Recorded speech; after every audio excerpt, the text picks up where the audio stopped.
Hi, it's Joanna Oakey here and welcome back to the Deal Room podcast, brought to you by our commercial legal practice, Aspect Legal. Today we're in for a treat. For the next 2 weeks, we have on the show Greg Savage of The Savage Truth, who brings to us a wealth of experience in understanding building businesses as well as M&A activity. Now, usually I don't go through our guests' bios in a detailed way, but today I would actually like to give you a little bit of background of Greg before we head over to hear the interview between Greg and I, because I think it will really help to contextualise some of the things that Greg is talking about if we understand the background to his story. Now, he talks a little bit about it, but I thought it'd be useful if I give you an overall summary first so you understand what to expect when we talk with Greg. So Greg has founded a number of businesses, 4 in fact, in the recruitment industry. And he's got a massive bio that, to be honest, is thoroughly exhausting to read, given the sheer number of achievements. So he started out with his rise at the age of 27, becoming a board member of what used to be the Hay Group. And then he went on to establish his first company, which he built up to 8 offices, 200 staff, and annual sales of $60 million, and then listed the company on the ASX.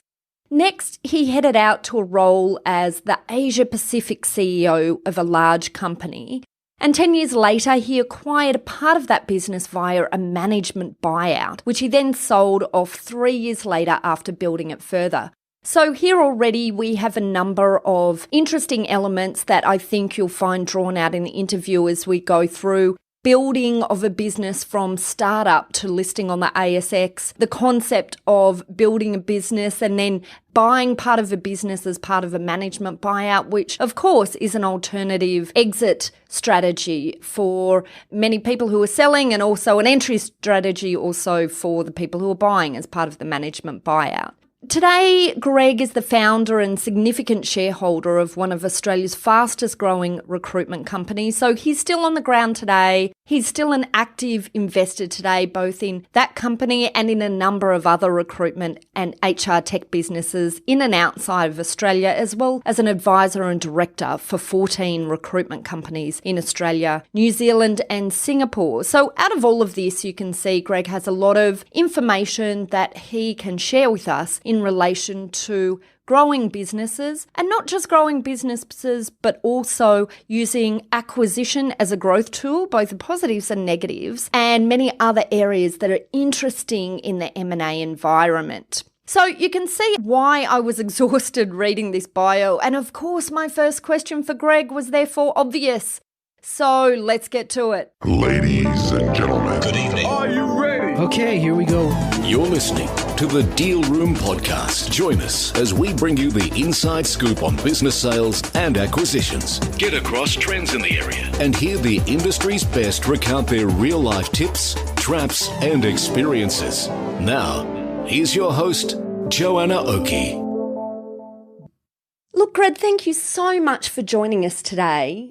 Do you ever have time to sleep? By the sheer volume of your background bio, I don't really see how you'd fit that in. By the way, Joanna, thank you very much for having me on your podcast. My pleasure. It's very important to differentiate between PR and reality. Right. So I have plenty of time to sleep and do other things. In fact, I would be honest with you and say at this particular stage of my work life, it's as good as it's ever been, because I probably work very hard for 40 weeks of the year and I do other things with the rest of the time. But as people who look at me and say, wow, that's lucky, I say, yeah, that's luck built on 40 years of probably, very, very hard work, like everybody else. I mean, everybody works to achieve what they're aiming for. Yes. I'd really like to start by a more serious question. Mm-hmm. First, by running through a bit of your background, and perhaps to start off by talking about the first company that you founded, Recruitment Solutions. That's the first company that you founded, Yes. Is that right? Yes, Yep. it's a while ago. So what happened there was that I was working for a company called Accountancy Personnel, which this is a long time ago.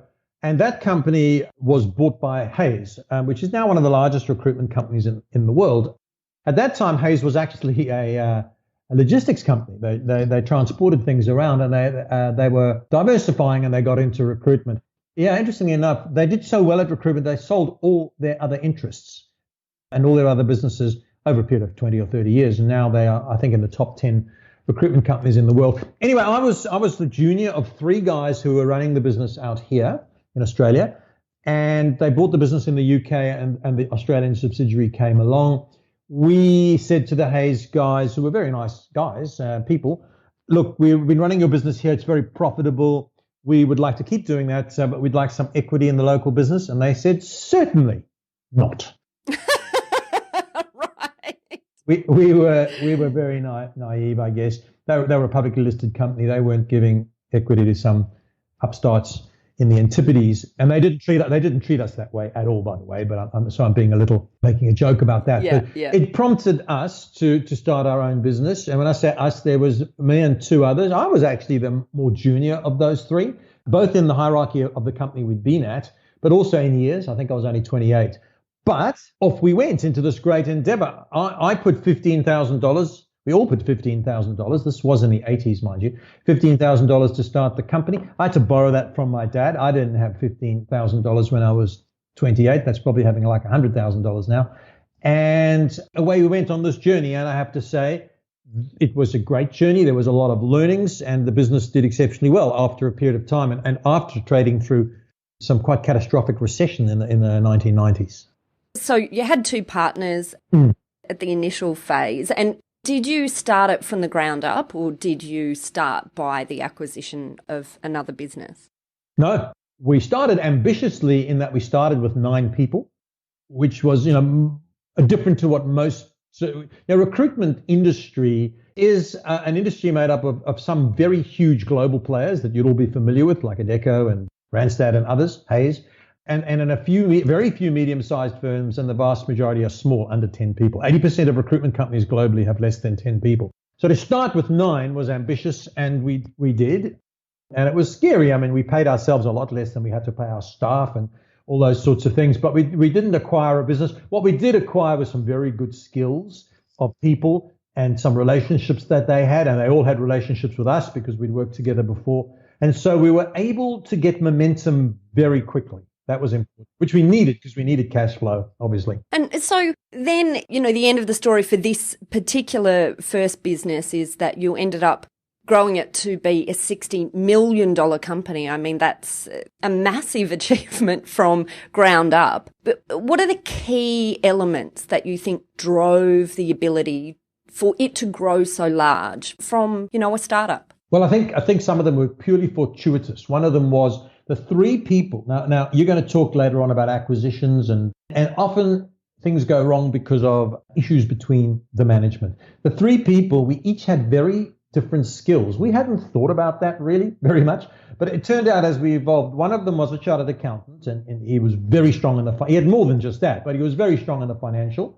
The other, Graham, was exceptional with clients, exceptional with candidates, a massive ambassador for the business. He still recruits now, 30 years later, and is one of the most respected in Australia by far. And I was good with people and good at managing and good at getting the process right.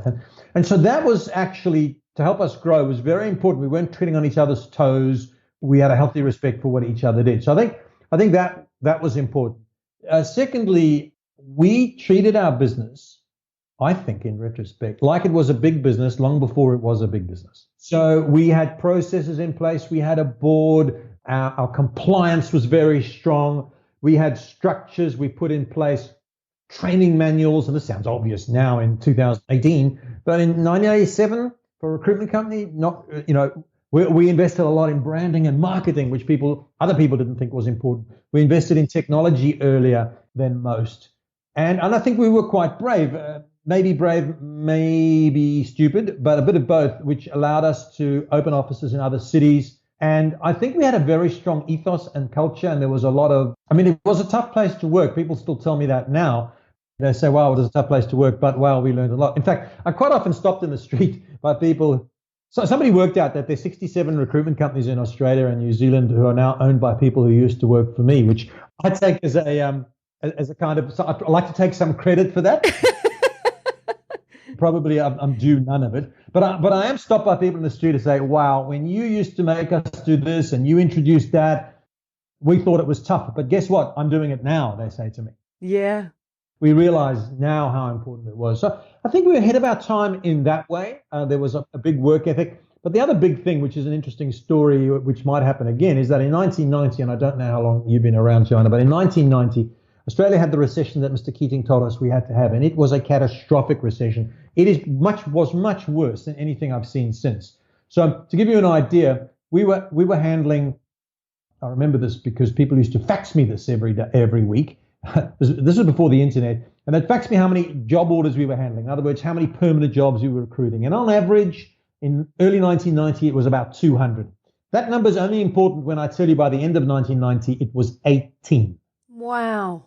So that's how the demand for staff dropped. Wow. And our business survived. 60% of recruitment companies went under between 1990 and 1992. 60%. Wow.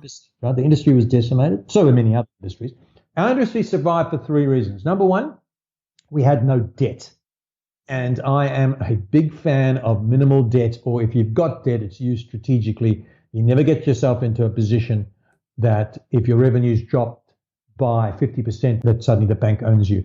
So that's number one. Number two, we had a strong temporary and contract business. Now, this is very important for any business because there will be people listening to this who are not in recruitment. Doesn't matter. The lesson is you've got annuity revenue.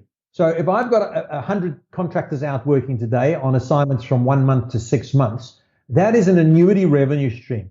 A permanent placement where I charge you a fee, Joanna, for placing a paralegal in your firm, that is a one-off fee and you pay me the fee and then you don't recruit for a year, I've got no more revenue. So you're talking about our recurring income streams. Exactly. That was the second thing. And the third thing was, and this was all due to the partner who had the finance knowledge. I distinctly remember the meeting where I said, as the revenue started to drop and the news was bad and companies were closing, I said, don't worry, guys. I will get the recruiters and we will sell ourselves out of this problem. And my approach was going to be, we're just going to go knock on more doors, talk to more people. He said, good, you do that. But in the meantime, we are cutting our costs. And we did. And we cut our costs by more than 50%. We had 5 offices already. Our business had only been going 3 years. We closed 2 of them. Our staff dropped from 70 to 35. I remember the day we had to ask everyone in the company to take a 10% salary increase. The 3 of us took a 20% salary increase. All admin staff were let go. Pot plants that were hired were wheeled out the door. And what he did, I would have cut costs 10% and said, and I would have cut another 10, and I would have been chasing my tail. What we did on his prompting was we cut deep, fast.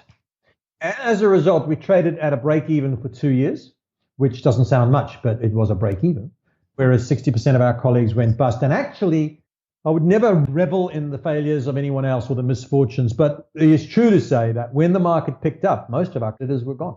Business grew dramatically from 92 through to 2000, and we listed in 1998.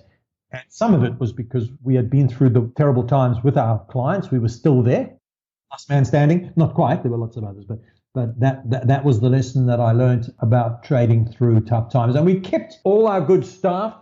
And then, of course, those people who'd been burnished under fire, so to speak, who traded through that tough time. When the market picked up, they were like kids in a lottery shop. They were better than anyone else, well, better than their competitors. And they were grateful for the new world. And they were highly successful. And away we went. That's a great story. And so was there a lot in that then provided the backbone for you moving forward in all of your other ventures? Quite often I talk to people, when they feel that partly they've been made from their ability to work through challenges, and I see business owners who sit there at the point of these challenges. And I think it's important for them to see the benefits that they can get out of the situation once they've ridden through it, I guess. Well, that's true. It's trite to say it, but businesses survive or thrive because of the leadership. Leadership is something that can be learnt. You can get better at leadership. There are natural leaders. None of us are Nelson Mandela or whatever, but all people can get better at it. And I think what we learned at that time and was part of our DNA was you want to be successful in a people business. We don't manufacture anything in my business. It's about developing people's skills. Retention of staff isn't by paying people more or putting in a billiards table. This is absolute nonsense. People have got to be fairly paid. They've got to have the incentive and all that. But really what people are looking for is communication and clarity and fairness and learning. People want to develop. I've interviewed a million people in my life for jobs. And when you ask them, why are you looking to leave? The most common answer is, I feel as though I've stopped growing and learning. There's a lesson there for leadership. That is how you grow people. The second part is creating a high performance culture in a business means introducing an ethos of accountability. And that is lacking in so many businesses. In all our businesses, it's about accountability. I believe you can't manage what you don't measure, and you need to do that, and you need to make people accountable once you've given them the tools. And then the final sort of leg of that is performance management. And that means if somebody is not performing, there may be good reasons for that. They haven't had enough training. You haven't taught them properly. They're going through a tough time out of work. There might be 1,000 reasons that you will take into account. But at the end of the day, in a business like recruitment, where 70% of your overhead is staff salary, 70%, the thing you need to, I see owners of recruitment companies agonizing over whether they spend $10 extra on their advertising. And it's good to micromanage that to those costs. But that's not where the upside is. The upside is in the people management and the productivity of the people. And it's long-term serial mediocrity of your people that will drag the business back. And the flip side of that is it's your responsibility as a leader to introduce an ethos of coaching. And I'm not talking about training. Training's good, coaching's better. Where people are taught on the job and there's a constant ethos of improvement. And I have found that that gives you great profits. It also gives you great loyalty and longevity.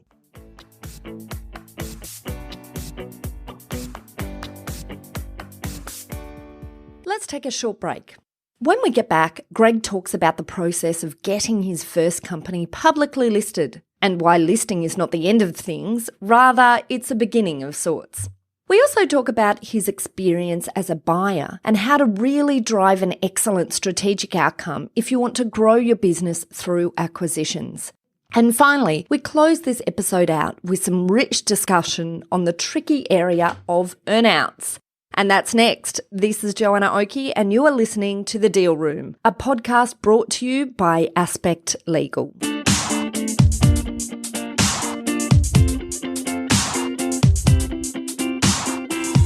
Aspect Legal has produced a number of great publications that provide some simple education in preparing businesses for sale and in getting ready to buy.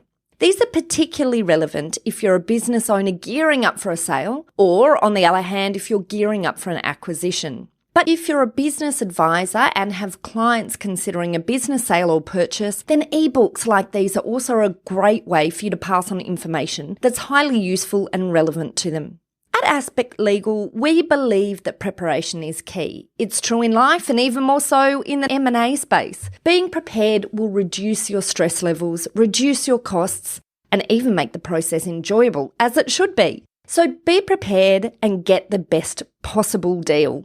We have 2 ebooks available for you for free. The first is the top 7 legal considerations in preparing for the sale of a business, and then we also have an ebook related to buying a business, a guide to closing the deal.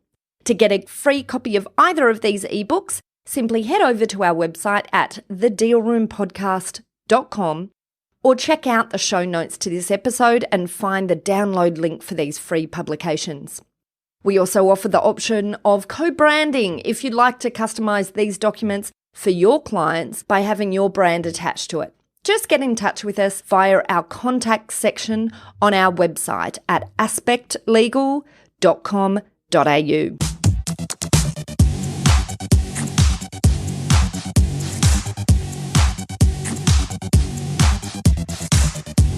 Welcome back.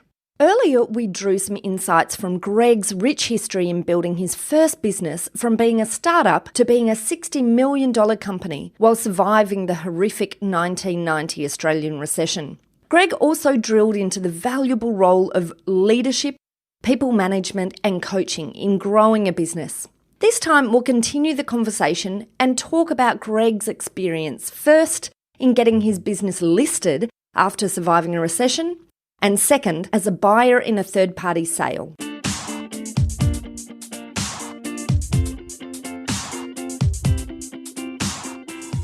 How long was it then until you then listed that company? How long did it take to recover and then for you to look at an exit through listing? I think the market started improving in 92 and 3, and we were grateful for that, and we took a big breath, and revenue started to climb, and we really emphasized the contracting temporary business, which increased the value of the business and the cash flow. Well, actually, it has a negative impact on the cash flow in the short term, because you pay your contractors before your clients pay you. But that's a small problem if you're funding it through a lot of permanent placements. It gives you a lot of muscle financially. And we opened offices in Melbourne and Brisbane and Adelaide and Perth and New Zealand. And I think it would have been about 97. We had a little bit of a away day in Hunter Valley, the 3 owners, and we had a facilitator, which I highly recommend, by the way, because you might know people very, very well, but that might be the exact barrier to honestly sharing where you're up to, because you've been working so hard to build this business. Who's the first one who's going to say, you know what, I feel like getting out? That's not an easy conversation, right? So with the facilitator, it turned out that, one of the partners was, I think, fully 12 years older than me. So his timeframes and goals were maybe a little different. Anyway, the decision to consider an exit was mooted, and we'd had approaches because we were pretty high profile in a way, and we were profitable, very profitable. But on a trade sale at that time, you may have got a 3 to 5 times multiple on EBIT, and we listed at a 10 times multiple, and the share price doubled in a year, which make it a 20 times. Well, profit went up too, but maybe it was a 15 times multiple. You are never going to get that in a trade sale. However, there's a lot to be talked about in terms of listing, and I've got a lot of clear thoughts on what that is like for a small business. And we were a small business. I think at that point we'd turn over 40 million, maybe, making 4, so quite profitable. I think in retrospect that we were too small to list because while we did have institutional interest, they are looking for rapid growth. And to be frank, we listed with a clear vision to make acquisitions and to take that $40 million to a $250 million business. And I don't think we did that. Well, I know we didn't do that, but I don't think we were good at making acquisitions. And I can tell you why in a moment. But we did make some, and we grew organically, and the business grew to 60 million, and the share price doubled. So a lot of people made a lot of money, and a lot of people were happy. But still, that is very small to be on the radar of institutional investors. And it's very expensive to be listed, Joanna. It costs you $1 million a year. Yes. There's a lot of compliance. And it's also good because if you go and see a company and you're a listed company, that they do a lot more seriously. You get a lot more credibility. So there's that. But, I personally was probably in my late 30s, and it was a great experience for me. I was young, I was naive, and so I grew up a lot. But I didn't really enjoy having to justify to institutions or shareholders why our margin had gone down 1% in Brisbane. I didn't like, previously we'd made decisions over a few beers. Hey, let's open an office in Adelaide. I know this guy. And the decision was made. Well, you can't do that quite rightly, you can't do that. The business, we sold down most of our shares, but not all of them. So I think the business was 60% owned by the public, and therefore the majority of the board were professional directors. There are only 2 of us on the board who were insiders, so to speak. And so therefore you spent a lot of time, while those people brought excellent expertise and asked questions and tested us and all the rest of it, I found that hard. I think it's hard to go as an owner of a business to being the manager of a business you no longer technically own. Yes. I think that's a psychological, emotional challenge. And while there were many, many benefits, financial, certainly, credibility, experience, networks, staff made money, good for attracting people, taken seriously, all those were good. I wonder now, I've got a lot of clients who say, what about listing? And I say, don't even consider it. If you're a $150 million business and you've got a clear path to half a billion, then okay. But there's not many of those in the recruitment industry. And how long did it take you from this light bulb moment where you were all on the retreat thinking, what should we do? And then you came up with this idea of listing to the listing itself? To be honest, this is a long time ago, but I think the retreat was probably part of a series of conversations. I remember it particularly well because the facilitator was so good at getting everybody to be, not honest, everyone was honest, but to reveal their cards, so to speak. And I think it was then probably 6 months, and then a broker or a institution, I don't know what you call them anymore, but a company that took us, managed the float. And that probably took a year, but you got a lot of work to do, preparing, get all your, you got to make sure your compliance is right. You're going to go through a due diligence. You're going to have people looking under the sheets. There wasn't anything for us to hide, but you got to get it right. And you've also got a massive amount of preparation around prospectuses and audits and all the rest of it. It took about a year. And so I think 18 months from, hey, let's think about exiting. What's the options to the listing?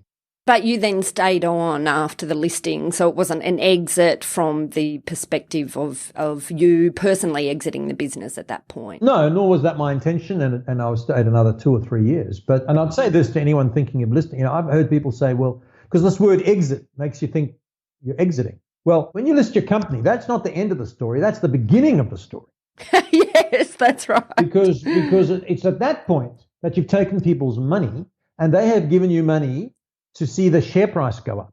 They have given you money, they have paid money for a share in your business for you to grow that business. So you are now not only beholden to shareholders and other stakeholders, you have a responsibility, and they will stop you in the street and say, what are you doing about my share price? I mean, no joke. Right. Which was usually a pretty short conversation, but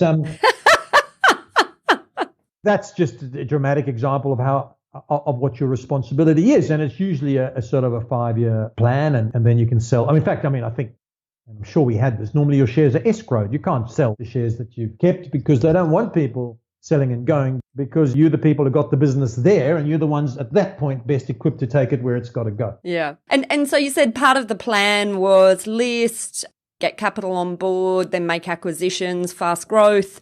So what went wrong with the plan? You mentioned before that you felt you weren't good at making, or the organisation hadn't, achieved the optimal success from acquisitions. Why? What happened?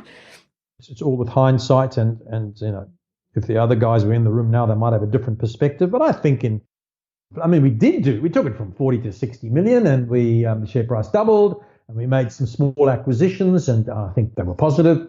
But I think, to be perfectly honest, we wouldn't pay enough for the good assets. It's a typical thing. We thought our business was, my experience of people selling is that I don't think I've ever had an experience where someone who's looking to sell their business doesn't think it's worth more than it actually is. It's a bit like people selling their house. They all think it's worth more, and at the end of the day, it's worth what somebody would pay. Yes. On the other hand, we were wanting people to sell their business to us for what we thought was a fair price, but we probably wouldn't pay that little premium to get the best deal. It's also quite hard when you're a $40 million company, or $50 million, even if you've listed.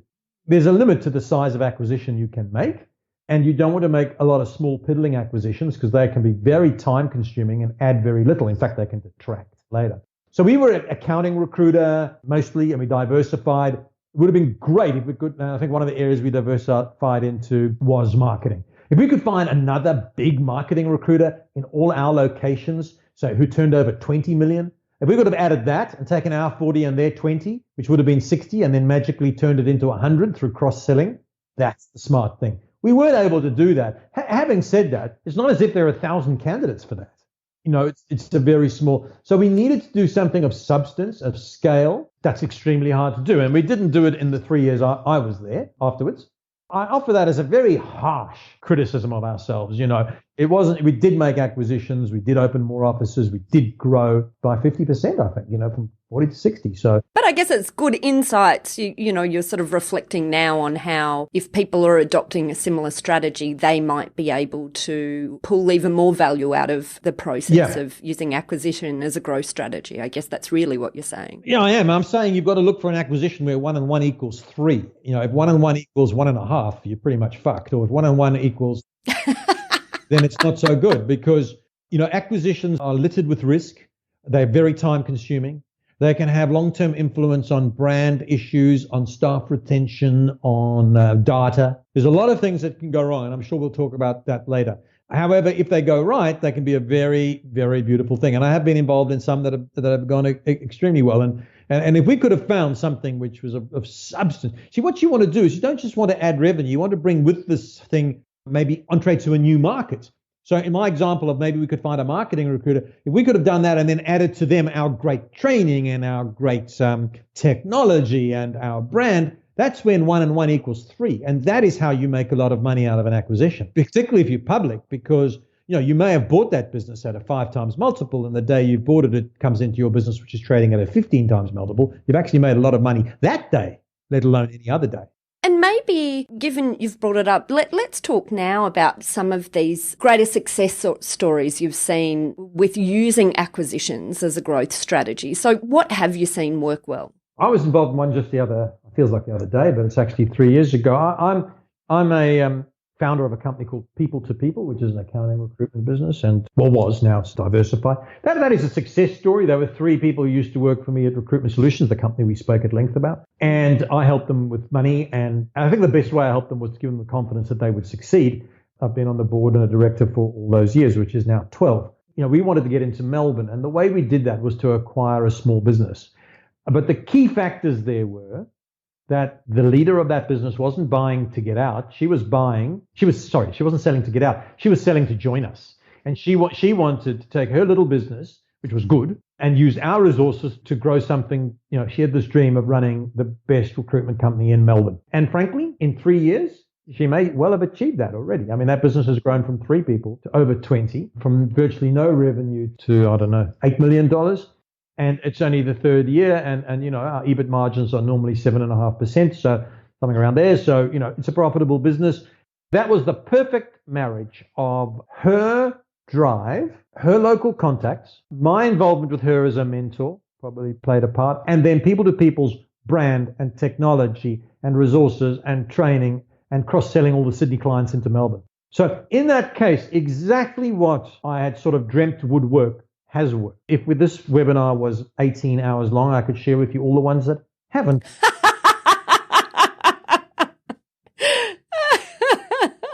That is where everyone's interests are aligned, right? So, and she retained a shareholding in the local business. We had it as a separate business. People to People will acquire my shares of me because I took a shareholding in funding that business. And what People to People have ended up with is a significant business, their brand, and they'll own it all in a year or two. And that's a beautiful thing. That's a very small example, but that is where it went well. But it took a lot of trust, a lot of compromise, a lot of people learning how to work together, and a lot of belief in the future, a lot of effort from a lot of people. And it will make several people quite a lot of money, which is a good thing. I mean, money in itself is not the thing, but it also creates a lot of jobs, and it makes People to People a much stronger business. Now that business turning over $120 million, and Melbourne's becoming every day a more significant part of that. And it sounds like an important element of that was the person who was the seller, wanting to stay on and be involved, and of course their skills in and of themselves in order to make the most of being acquired by a larger organisation. Have you seen examples work really well where you're also dealing with sellers that are ready to clear out? So in that particular case, yes. I mean, I wanted that deal to go ahead because I believed that the person was the right person. And in many ways, it's like a hiring decision. Yes. But to answer your question, look, earnouts are problematic because by definition, almost always, on the surface, people think earnouts, everyone's interests are aligned. That they are not aligned for the most part. As a result, they cause conflict and tension. So a typical earnout might be that I'm aware of, and bear in mind, I'm not an expert in mergers and acquisitions. I run recruitment companies, but I have been involved in a lot of buying and selling of recruitment companies. And my experience is that earnouts, while you need them, if you're buying a business, you can't pay the full price up front. It's got to be looked at this way by anyone thinking about doing that. First of all, you think our interests are aligned because I'm going to pay you, Joanna, 50% of the price on today's multiple of 3 times. And then in a year, I'm going to pay you 25% on 4 times, and the year after that, 25% on 4.5 times. Might be a good deal. You'd say everyone's interests are aligned because we all want to grow the profit. The buyer wants to end up with a more profitable business, and the seller wants to get a higher price for the second 50% of their business. Everyone's aligned. Well, it's not true. The seller has a very short time frame. The seller is making decisions, if they're still in charge, that may harm the business in the long term, but increase the profit in the short term. In fact, if you take, as I'm fond of saying to people who say, look, we can make more profit by cutting staff and doing this, and so you can't shrink to greatness, mate. You have to grow to greatness. But if you're looking to increase the profit in the short term, sure, let's let more people go. Let's cut our advertising. Let's cut our marketing. Let's not send people on that training course. And our profit will go up this year, which will improve my payout. But in 3 years' time, it'll hurt us. So you've got that interwoven conflict of interest that often exposes itself, not to mention the dynamic of personality and cultural misalignment, and many other types of misalignment for that matter, which can make things go wrong. And I'm not being negative, but I am saying to you this. Of all the acquisitions I've been involved in, not even to mention the many I've looked at from the outside, the majority do not go the way people expected, and there is disappointment on all sides. Yeah. Look, and I think earnouts are one of these areas in the M&A environment that always trigger heated discussions because I think generally, sellers are generally quite concerned about earnouts, but they can be bought by the upside discussion. Quite often buyers, obviously for obvious reasons, like them quite often, but we see a lot of risk. And we've actually got a number of podcasts, which we'll link to in these show notes, where we run through some of the legal elements of earnouts. So I'm glad you mentioned it. It's something that seems to come up quite a bit, but I think that's because it's one of those tricky, sticky areas. I think the way to alleviate earnout friction and sometimes fracture is, I think you've got to understand that you are entering into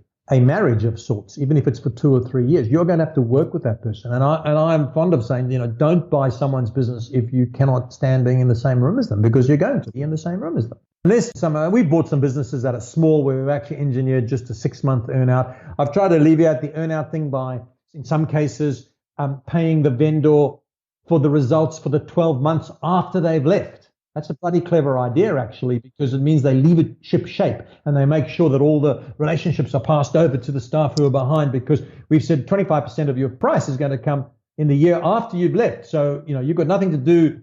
You can't do any billing or have an impact, but you leave it in good shape.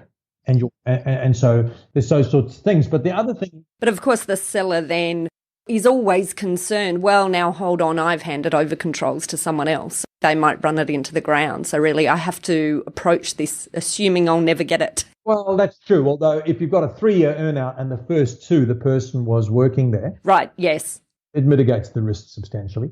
And in many cases, they don't have to work there and they're still getting money. So there is an upside. The other thing is, in the pre-discussions and the negotiations, is transparency and honesty about what is really going to happen around the sorts of issues that normally cause friction. And they are brand. What's going to happen with my brand? I've sold my company to you, but my brand is important to me, and my clients won't want the brand to change on day one. So there's so many cases of people saying, yeah, don't worry about the brand. And on day 2, they've changed it. So that can cause real friction. Issues around performance measures and how staff are rewarded. Issues around what the vendor's actual role is going to be. How much autonomy they're going to have or not. All that is best, those tough conversations. What a lot of people do is they sweep them under the carpet and say, well, once the deal's done, we'll deal with it then. That's not a great idea. It's better to have any difficult conversations and negotiation about that before, so that when we get into it, everyone's not distracted by fighting about these issues. And they do end up fighting about them. Well, that's it for our first half hour of our 2-part series with Greg Savage of The Savage Truth. As a quick recap, in this episode, we open the series by taking a look at how Greg grew his first company from being a startup business to being a $60 million company while surviving the horrific 1990 Australian recession. We also drew some wonderful insights from an analysis of Greg's experience in 2 different ways to exit, one being through an IPO and another through a third-party sale. He talked about his experience as a buyer and the way to really drive an excellent strategic outcome. And finally, we closed part 1 of this 2-part series with a rich discussion on earnouts, how to alleviate the friction and sometimes fracture that often comes with it. If you'd like to hear more about some of the legal considerations with earnouts, head over to episode 12 of the Deal Room podcast with Liz Lee, who heads up our M&A division at Aspect Legal, when we talk about the legal tips and traps in earnout arrangements.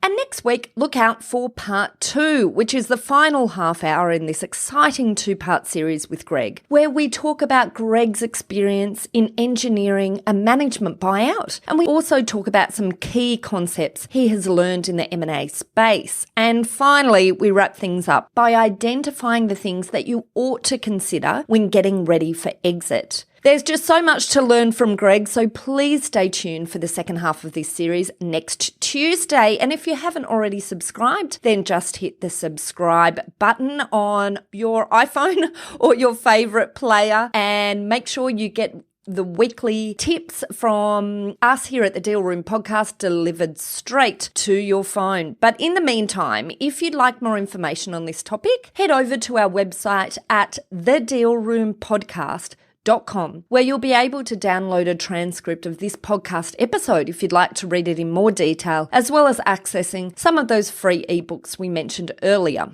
Also there, you'll be able to find details of how to contact Greg Savage, and you'll also find details of how to contact our lawyers at Aspect Legal if you or your clients would like to discuss any legal aspects of sales or acquisitions. We've got a booking calendar, and you can book in one of our lawyers to speak to for free.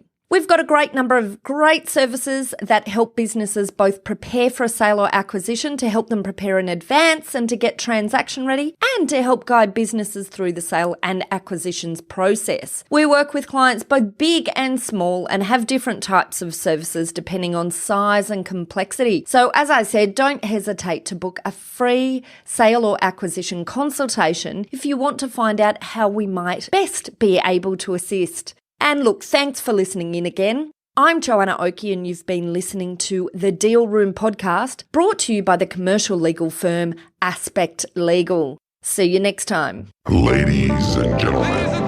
That will conclude this evening's entertainment.